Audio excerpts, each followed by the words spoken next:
Olá a todos e todas, meu nome é Elianildo Nascimento e nós estamos dando início à terceira aula, a aula 3 desse breve curso sobre direitos humanos e diversidade religiosa. Esse curso tem como objetivo trazer informações mínimas sobre a construção na esfera das nossas sociedades humanas do direito à liberdade de crença e convicções, né? Como isso se processou ao longo dos milênios, né?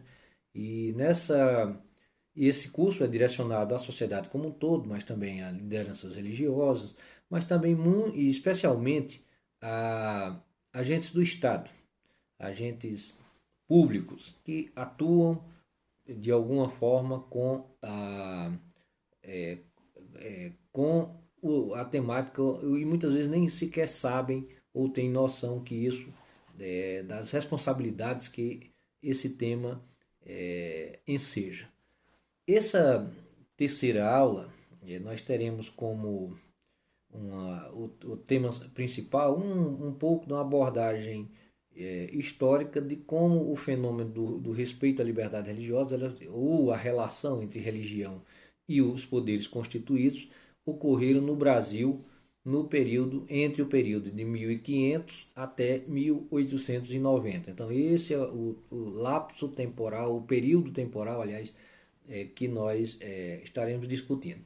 E nele, os tópicos principais dessa nossa aula serão a colonização em si, o Brasil colonial e imperial, dentro dele a temática falar sobre jesuítas, a relação com os indígenas, os povos escravizados que são trazidos da África, numa sequência, as ordenações filipinas, que são documentos de extrema importância e denotam,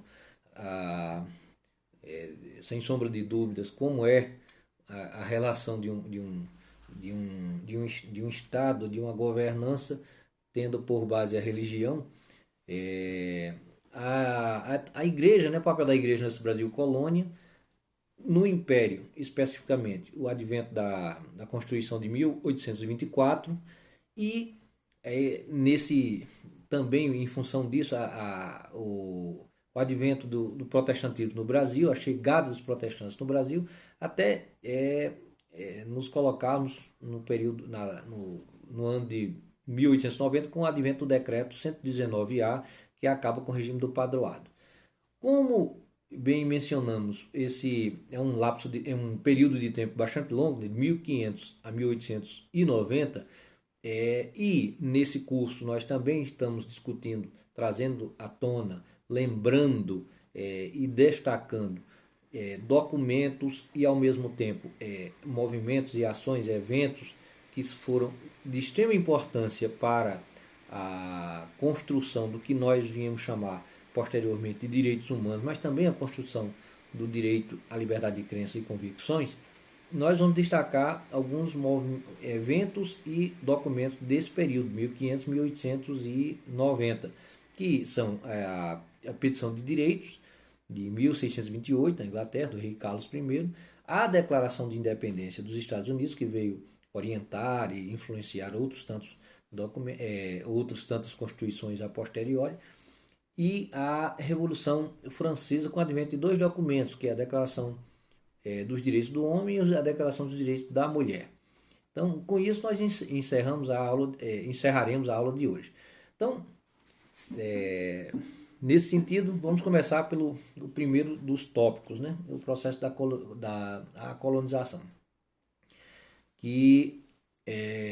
Mas até antes de entrar no tema da colonização, eu trazer duas curiosidades, especialmente duas ou três curiosidades, né? Mas em especial duas curiosidades que a gente deveria até refletir sobre isso.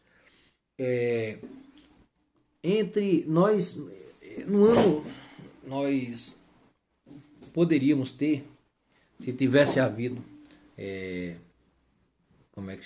se tivesse havido, como atestam muitos historiadores escandinavos, uma colonização que teria acontecido uma vinda, né?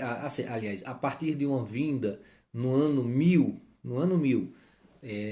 de ao continente americano e especificamente a região aqui do Brasil, de navegantes vikings, né? Isso é uma tese histórica defendida por historiadores escandinavos. Se tivesse vindo, se tivesse prosperado, digamos, essa vinda dos navegantes vikings ao Brasil no ano 1000, nós poderíamos ter tido, né, né, mas poderíamos ter tido ou ter como religião ou religiões oficiais, né, ou perspectivas religiosas de maior proeminência no nosso território e na sociedade, o culto aos deuses Odin e Thor, que eram especificamente faziam parte do panteão da religiosidade, das crenças religiosas dos vikings, né? Essa é a primeira observação, né, que é curiosidade que a gente. E a gente passou por um segundo momento também em que poderíamos nós hoje brasileiros sermos assim como os chineses, temos uma maioria de ou budista ou taoísta. Por influência, se também tivesse acontecido mais isso lá à frente, também existem relatos e dados históricos que mencionam que entre os anos 1421, no ano 1421 e 1423, 421, bem antes, né, da descoberta da América, ao ano 1423, um navegador chinês de nome Zheng He, que era um eunuco muçulmano que trabalhou por muito tempo para a dinastia Ming. Ele organizou nesse período entre 1421 e 1423 uma primeira circunnavegação no mundo, né? Várias caravelas, navios que eram extremamente maiores do que o que posteriormente veio existir, né? No caso, serem construídos pelas potências, né, de então, na época de 1500, que eram Espanha e Portugal. Então, chineses estiveram aqui nas costas brasileiras entre 1421 e 1423. Se eles tivessem tomado posse e tivesse havido os mesmos processos que aconteceram com a colonização portuguesa, talvez nós não fôssemos um país de maioria cristã, como se coloca ainda, né, hoje, mas sim de budistas ou taoístas, né, se procedessem as mesmas situações. Uma terceira curiosidade é que nessa não seria tão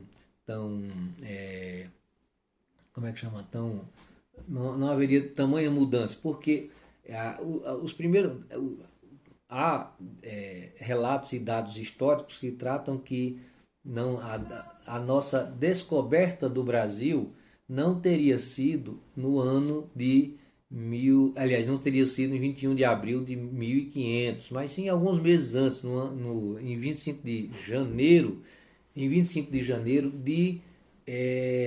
do ano de 1500, com um colonizador e um descobridor espanhol, que até foi capitão da nau Nina, que chega à descoberta das Américas, né, com Colombo, chamado o Vicente Yanes Pizon. Ele chegou aqui chegou aqui, né, ou no Cabo de Santo Agostinho, em Pernambuco, onde hoje é a praia de Mucuripe, lá no Ceará, né, na ponta do Mucuripe, no Ceará. Então, como era espanhol, ou ele veio da Espanha, então teria havido essa colonização, essa influência cristã católica, né, aqui no nosso país. E é interessante citar isso. Por que eu cito isso? Porque em face da vinda e dos dados da descoberta das informações dessa viagem do Pizon, do Yanez Pizon, Vicente Yanez Pizon, é que foram delimitados os paralelos para a divisão que veio a ser posteriormente feita do controle e influência através do Tratado de Tordesilhas, que o reino português e o reino espanhol fizeram e definiram um ponto específico, que justamente foi um dos pontos aos quais o Yanez Pizon teve em janeiro de 1500. Mas aí é um processo que só foi descoberto isso depois, no âmbito de um outro processo, lá em no ano de 1512, né? Bem depois do período, 12 anos após a declaração do Cabral da descoberta do Brasil em 21 de abril de 1500. É um processo em que o filho, né, do Colombo discutia a perda de direitos e posses que o Império Espanhol fez, determinou, no caso, contra Colombo. E aí, nesse processo, que foi as probanças eu chamo probanças de alguma coisa, esqueci o termo. Nesse processo ele chama todos os navegadores que participaram das viagens, etc. E esses navegadores vão trazer as suas informações e seus dados, aí, dentre eles essa do Pizon. E que aí, nesse sentido, ajudou o que eu mencionei com relação ao Tratado de Tordesilhas. Então, chegamos na colonização, finalmente, passadas essas menções, essas curiosidades. A colonização, qual é o primeiro ato, né, o primeiro ato que ocorre, contado lá pelo Pero Vaz de Caminha, no Brasil? É a realização de uma missa. A primeira missa é realizada no Brasil com o advento com a chegada dos portugueses, né? Eles querem rezar lá na praia, né? Etc. Então, qual o sentido que nós podemos ter? Na época, nós tínhamos um processo em que o poder da igreja era a Igreja Católica Romana. Nós tivemos um processo no período da Idade Média, isso aconteceu no passado e também aconteceu na Idade Média com o cristianismo católico. Então, a igreja se tornou parte do poder temporal. A igreja estava associada plenamente, ou muitas vezes controlava plenamente, o poder dos reinos de então, dos reinos, em especial o rei português, mas não só no espanhol, mas também posteriormente essa associação do poder, em que não só havia uma imposição de uma visão cristã sobre aquela perspectiva, mas isso, claro, revertia nos interesses do reino português aqui também no Brasil, que não foram só os interesses econômicos, eram interesses também de ocupação e de propagação e difusão da fé. E aí é um processo que está todo ele bem entrelaçado na nossa história, na nossa história, e que no Brasil ele fica muito claro, né? Porque quando vem o primeiro governador geral, Tomé de Souza, com ele vem os primeiros jesuítas da Companhia de Jesus. A Companhia de Jesus, ela chega aqui no Brasil em 1549, né? E ela permanece até 1759, quando é expulsa.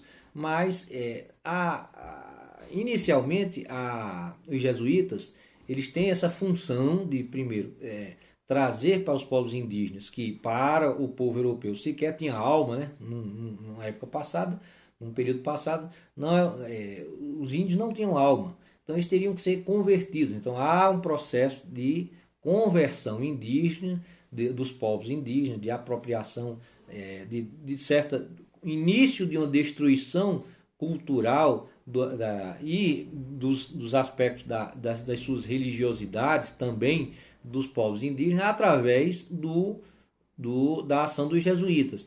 Também em um primeiro momento como para transformá-los em trabalhadores, em escravos, né? Que houve esse processo. Ainda era no início, na sua chegada, o processo o comércio de pessoas, né, de escravos, ele não era ainda algo tão inicialmente exacerbado. Então era muito caro.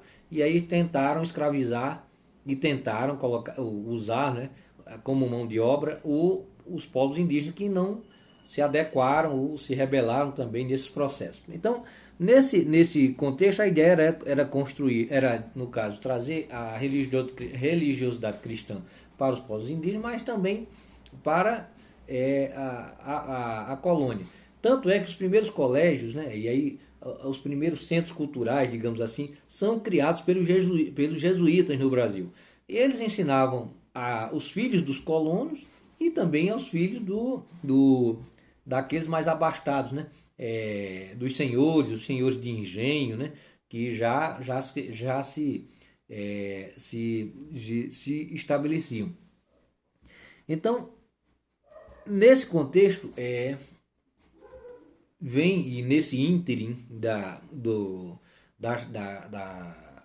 catequização indígena, né, desse processo de catequização indígena, no momento seguinte nós temos uma chegada e o advento de uma chegada, são trazidos de várias partes do continente africano os povos africanos, que são vários povos que são escravizados e à força são trazidos para cá para fazer uma mão de obra para então indústria da cana-de-açúcar que se expressava fortemente aqui, né?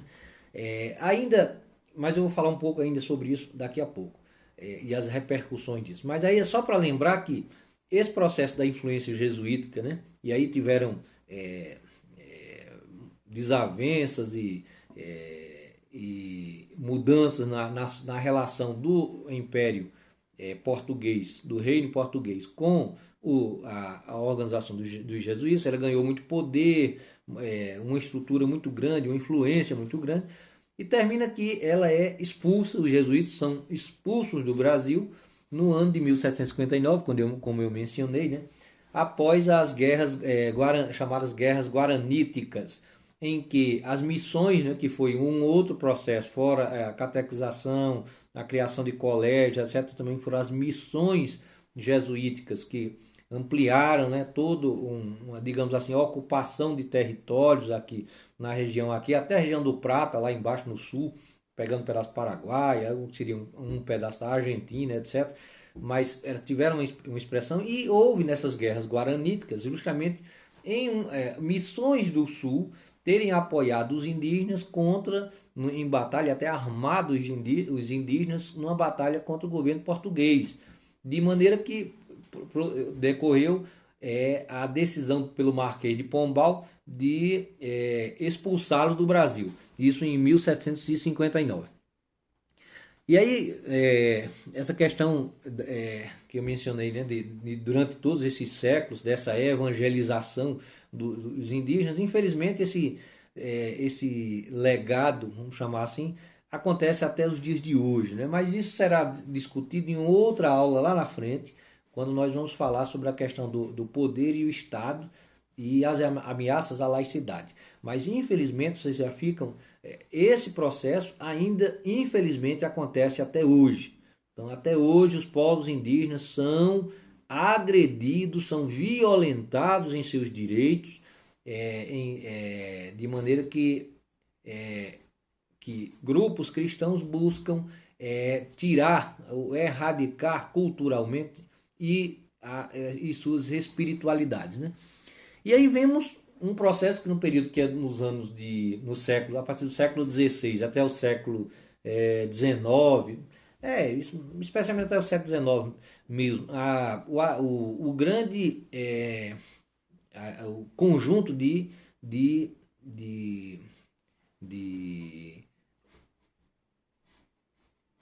trazer, em que os escravos, os povos escravizados africanos foram trazidos aqui para o Brasil. Então você teve uma profusão muito grande do vinho, que essas milhões, acho, de pessoas foram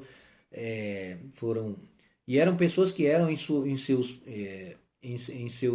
seus territórios africanos, eram reis, eram membros da nobreza, eram pessoas que tinham detentor de uma cultura e que foram a eles foram impostos essa miséria que foi a escravidão. E aí quando esses povos aqui começam a chegar, existe logo essa continuidade dessa violência, né? A violência que no passado foi, no campo que nós estamos discutindo, foi a questão da imposição de uma cultura, inclusive religiosa, mas também a morte, o estupro, todo tipo de agressões humanas, né, foram cometidas nesses processos. Também ocorreu isso com os povos africanos aqui trazidos como escravos, né? E essa violência começava logo na chegada, né, com o batismo a ferro e fogo, né? Também os povos africanos eram considerados sem alma, não tinham alma na lógica, na estupenda ignorância então existente.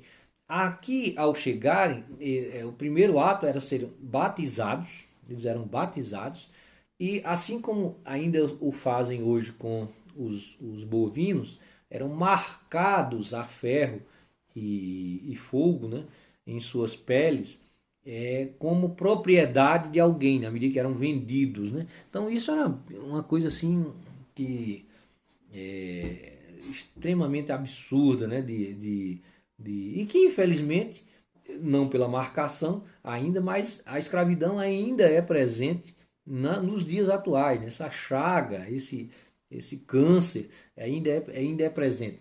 E aí, da mesma forma que eles foram tolhidos, né, da sua liberdade, também foram tolhidos das suas religiosidades. Então era proibido, e aí nas senzalas e nas fazendas, foi sendo proibidos, ou foram sendo proibidas as suas louvações, quando os seus momentos de contato com o sagrado, na forma e nas religiosidades as quais esses povos trouxeram de lá para cá.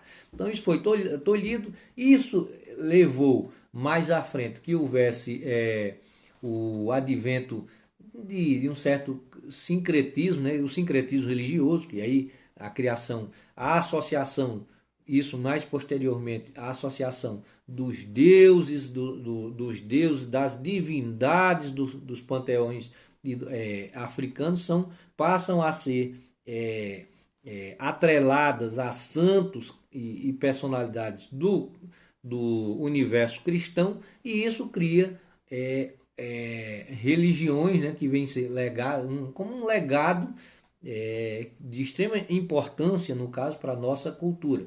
Além de, por exemplo, nós temos, que é bem mais conhecido, eu não falei isso na primeira aula, que a gente fez elencou de modo geral a questão de textos sagrados, tradições, etc., até para deixar para esse momento, nessa aula, que nós pudermos, nessa conversa, a falar sobre os processos da colonização.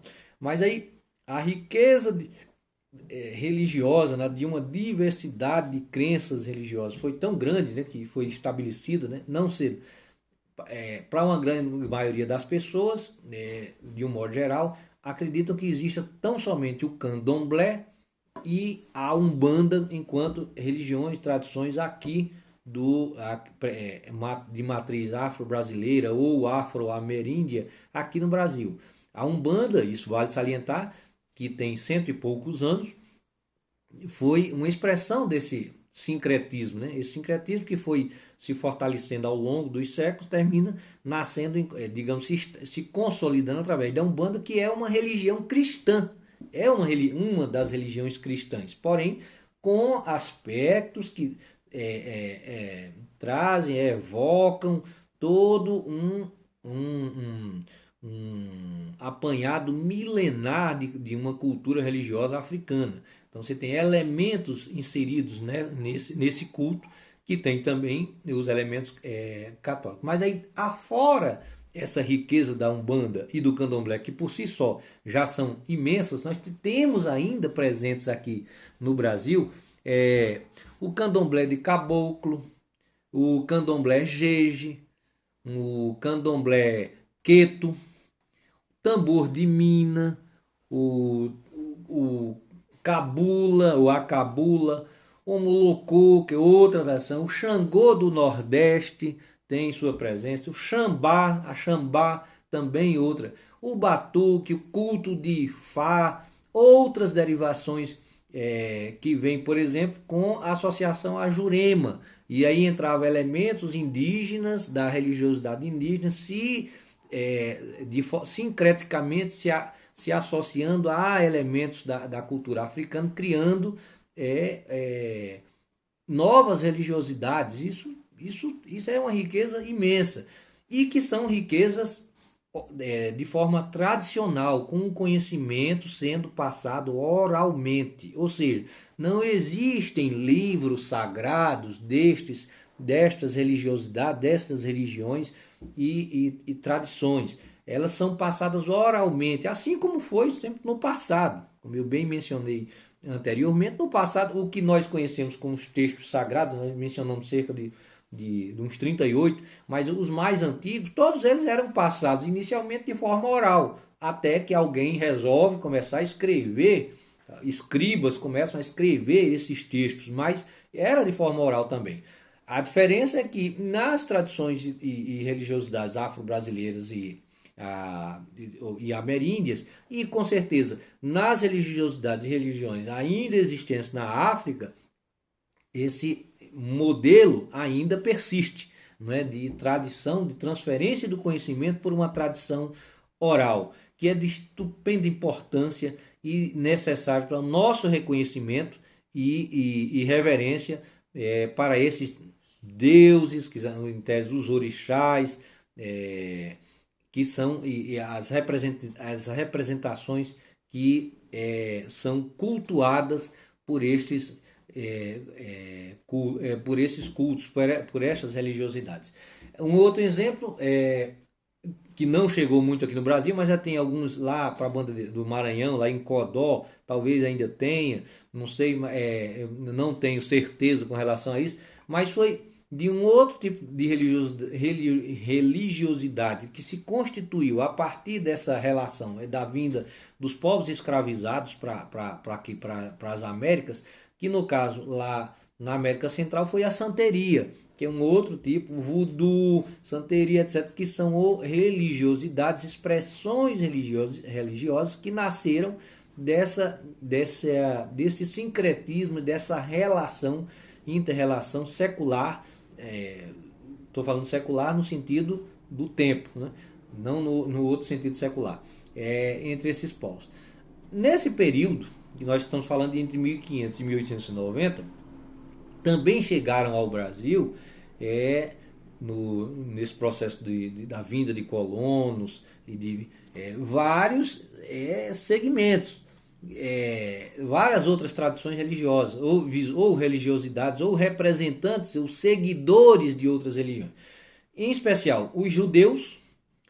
Judeus vieram e já chegaram também aqui, logo nesse período, muitos fugindo de uma perseguição existente na então Europa, do período da Inquisição, em que os judeus eram colocados como sendo aqueles que mataram Jesus, dentre outros, como se Jesus não fosse judeu, né? Pois, mas havia essa compreensão, essa ignorância e eles eram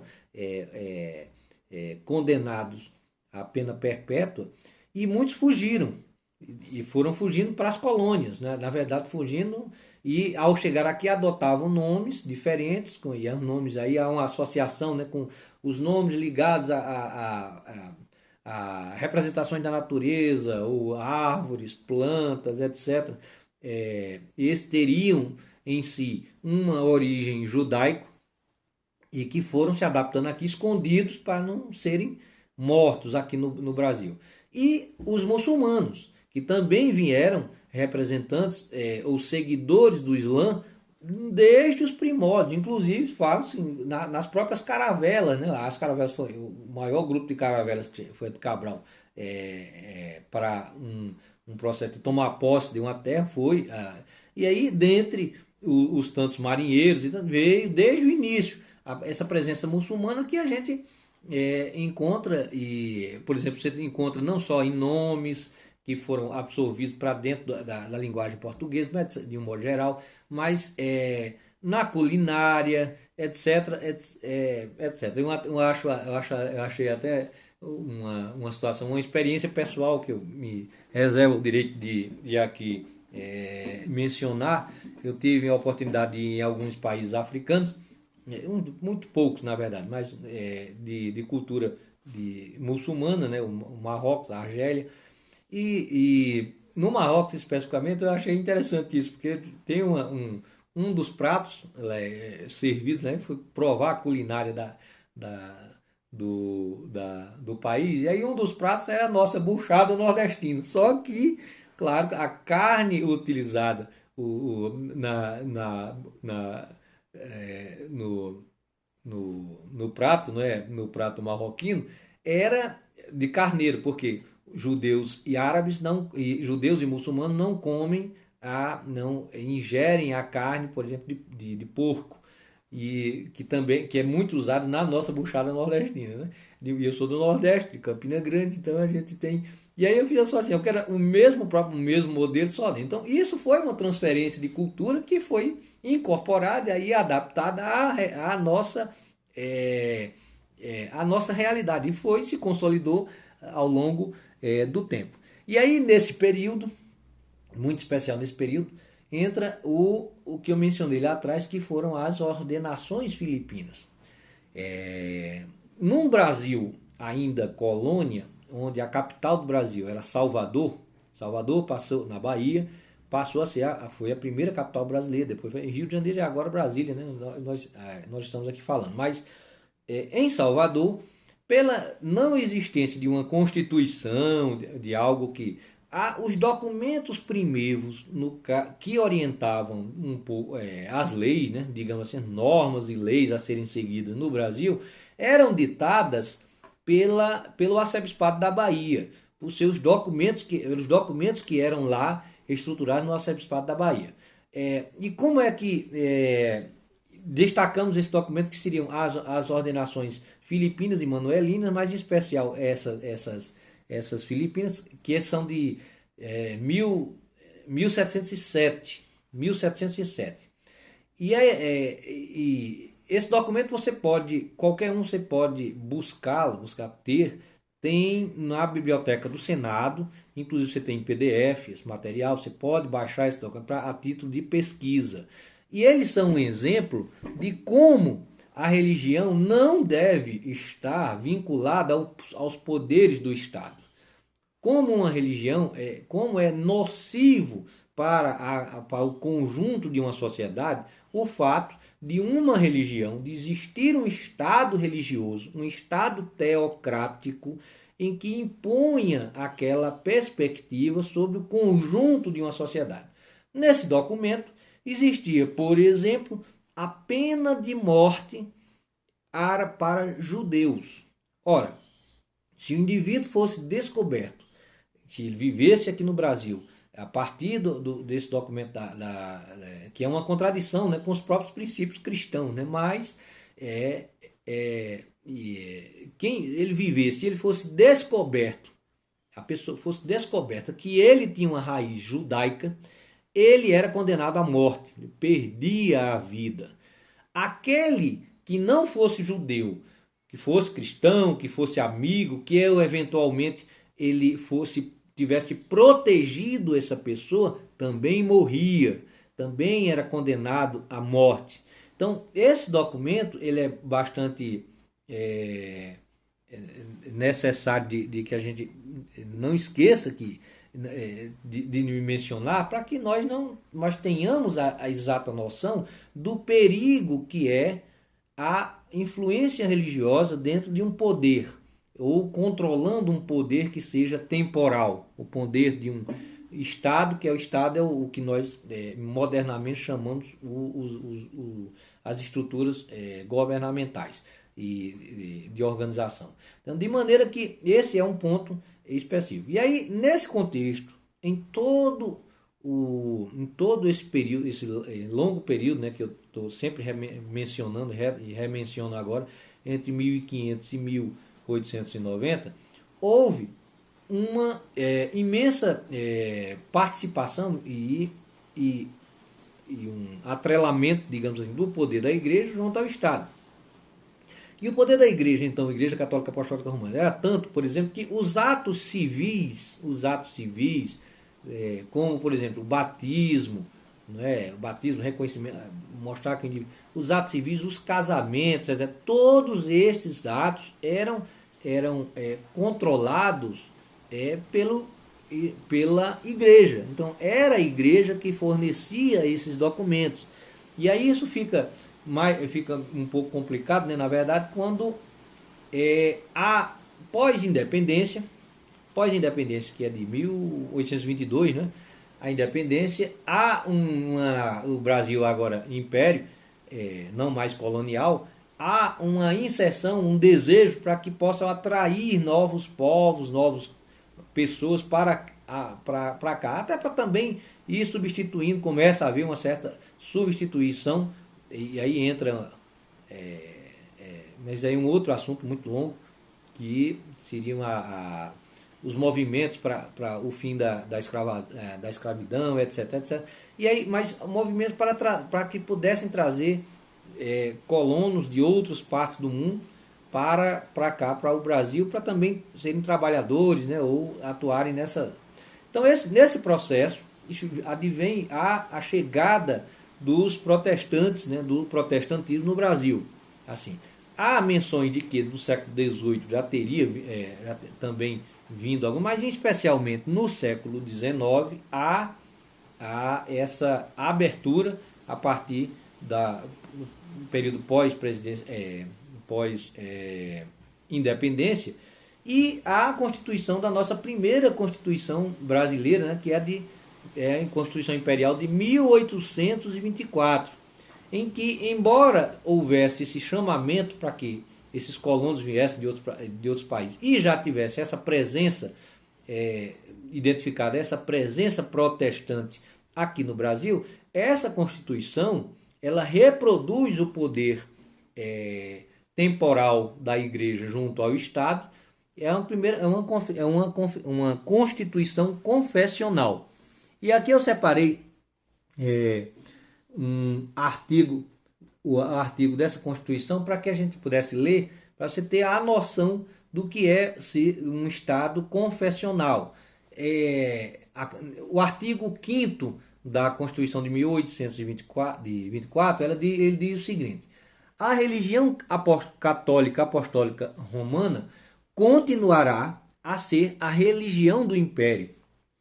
Todas as outras religiões serão permitidas com seu culto doméstico, atenção, com seu culto doméstico ou particular, em casas para isso, destinadas, sem forma alguma exterior de templo. Ou seja, esse artigo 5º ele direciona aqui: poderia sim haverem os cultos, serem realizados os cultos de forma doméstica, em casas, em locais designados para tal, porém, esses locais não poderiam ter colocar lá um crucifixo lá que pudesse elencar que era uma igreja cristã, qualquer que fosse ela, do protestantismo, que não tem isso no protestantismo, né? Mas a questão do crucifixo, mas estou dando a título de exemplo. Ou que tivesse uma menção lá, uma placa lá que dissesse igreja protestante tal, luterana, ou presbiteriana, ou que tivesse chegado aqui. As luteranas foram os primeiros, na verdade. E é esse contexto que existia uma permissão, porém uma permissão velada, né? Digamos assim, em que não poderia haver uma difusão, uma divulgação dessa religiosidade, dessa expressão religiosa em prol, a benefício de uma manutenção do poder católico romano por ser uma religião oficial. O Brasil tinha nessa Constituição a, a religião oficial. E aí entram também os direitos que eram limitados, né? Então, esses povos também tiveram, esses protestantes, então, vindos para cá, tiveram limitações em seus direitos impostos pelo próprio Estado. Não é? Então, você tinha... como é que ficava, por exemplo, o casamento? Não é? Ele não poderia fazer o casamento a não ser que relegasse ou concordassem casasse numa igreja católica, por exemplo, o registro dos seus filhos, etc. Então, esse foi um problema que, de certa forma, com o avanço das ideias iluministas, etc., e aí a influência de todos os processos históricos, por exemplo, do ideário da Revolução da Constituição Americana, dos ideários da Revolução Francesa, etc., das novas constituições europeias que foram sendo um certo avanço na questão de direitos, numa perspectiva de direito. Aí entra o processo do fim da escravidão, seria também está envolvido nesse contexto, até que chegamos a 1890. Em 7 de janeiro de 1890, é editado um decreto, que é o decreto de número 119A. 119A, você encontra esse decreto no site do Senado Federal, na pesquisa de legislação. É muito fácil você baixar esse texto, esse decreto. Então, esse decreto, que aí foi cunhado, diz que foi cunhado por Rui Barbosa, o decreto 119A, ele acaba com o regime do padroado no Brasil. A partir desse decreto, o Brasil não tem mais uma religião oficial. Lembramos que esse decreto é um ano antes, mais de um ano antes, na verdade, da publicação da nossa primeira Constituição Republicana, que é do ano de 1891. Então, o decreto é de 1890, 7 de janeiro de 1890. Então, ele já refletindo essa visão mais chamada de liberal, uma visão mais moderna, ele acaba com extingue no Brasil o país ter então ainda império, e depois isso é repassado e reafirmado na República, não ter mais uma religião oficial. Então, todas as outros credos, todas as confissões teriam, em tese, os mesmos direitos. Claro que esse é um período, a gente vai conversar em uma aula posterior sobre esse processo. A letra da lei, de momento, num condão, não muda toda uma situação já pré-estabelecida, tradições, conceitos, visões, certos conservadorismos que estão atrelados à sociedade. E aí, nesse contexto, a gente encerra essa primeira parte que eu mencionei, de 1500 a 1890, mas no contexto brasileiro. Mas como eu disse, é um período bem longo, e esse curso também tem a ideia, esse pequeno curso tem a ideia da gente dar uma ênfase, lembrar alguns documentos e momentos que são importantíssimos para a constituição do que posteriormente chamam de direitos humanos e todos os seus direitos correlatos que advêm dele. Terminar essa parte de pequeno menções sobre esse processo histórico no Brasil.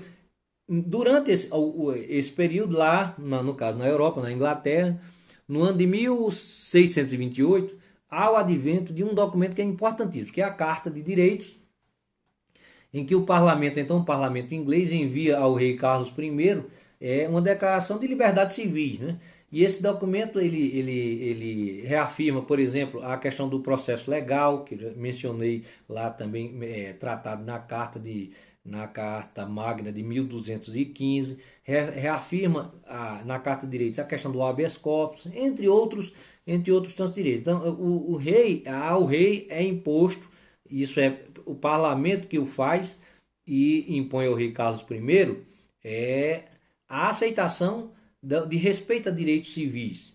né, dentre outros tantos direitos. Então, é um documento basilar que todos podem conseguir, isso é muito fácil e recomendo que haja o seu estudo, ao menos a sua leitura. Um segundo momento entre esse período entre 1500 e 1890, que a gente mencionou, que se enquadra nesse contexto da importância para a construção dos direitos humanos, é a Declaração de Independência dos Estados Unidos. As 13 colônias se rebelam, há um movimento, uma guerra civil que dura algum tempo, e a partir desse tem na figura do Thomas Jefferson, depois o George Washington, os grandes nomes, né, os principais nomes digamos assim, dentre os principais nomes da construção da Carta, mas ela é uma declaração que ela é de 1776, né? 1776, 4 de julho de 1776. E nela eu destaquei aqui a primeira emenda, que é importante para a gente ver, né, porque é um exemplo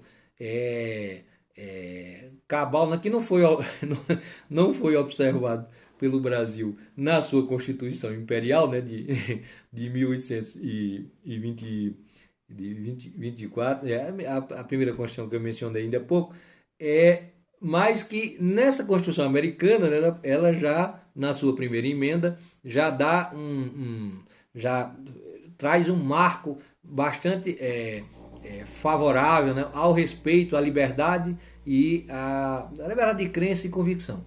Assim diz o texto. O Congresso, vou ler aqui para vocês, o Congresso não deve promulgar lei a respeito do estabelecimento de uma religião,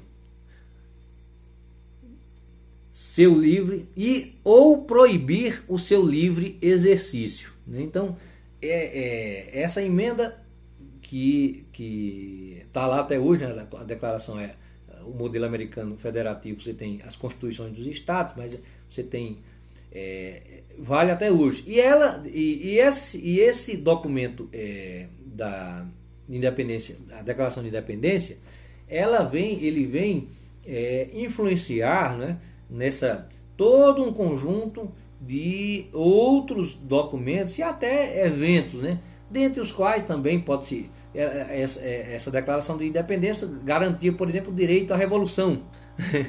Então era dado o direito à revolução. E ele, de certa forma, esse direito é bem exercido já à frente de 1789, com o exemplo da Revolução Francesa, em que derruba, né, digamos, o modelo estruturado lá do reino, e todos literalmente perdem suas cabeças, né, nesse processo.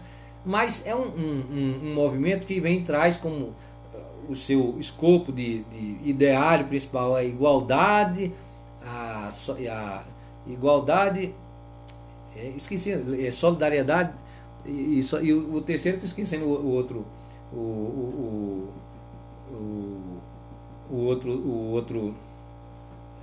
o terceiro ideário principal da Revolução Francesa. E nesse processo são cunhados 2 documentos da pós-revolução ou durante a revolução, pela uma Assembleia Geral Constituída, que são a Declaração dos Direitos do Homem. Ela é aprovada, inclusive, ela é de 1789, dessa mesma data, e 2 anos após, em 1791, é cunhada uma outra declaração, que é a Declaração dos Direitos da Mulher, que infelizmente, embora tenha sido um avanço, né, aí você tem como as contradições da própria da própria revolução, igualdade, solidariedade, liberdade, que eram seus temas, mas eles não reconheceram, a Assembleia Geral não reconhece o documento que era o direito, a Declaração Universal das Mulheres, do direito da mulher. Reconheceu a dos homens, mas não reconheceu da mulher. Então, você vê, para vocês terem uma percepção de como as coisas são, os processos históricos, as coisas são demoradas, necessitam de muitas idas e vindas até se consolidar tais direitos, né? Verdadeiramente tais direitos. Então, com esses 2 documentos e essas 2 menções, a gente nós vamos encerrando esse nosso terceiro encontro, essa terceira aula sobre o tema Direitos Humanos e Diversidade Religiosa, esperando que ao assistirem isso possa insuflar, influenciar a todos a buscarem um maior conhecimento, a leitura sobre esses textos, né? E tenha servido de alguma forma para uma melhor conscientização da importância do reconhecimento da diversidade. Nós vamos continuar com o curso até um próximo encontro e agradeço a todos e a todas.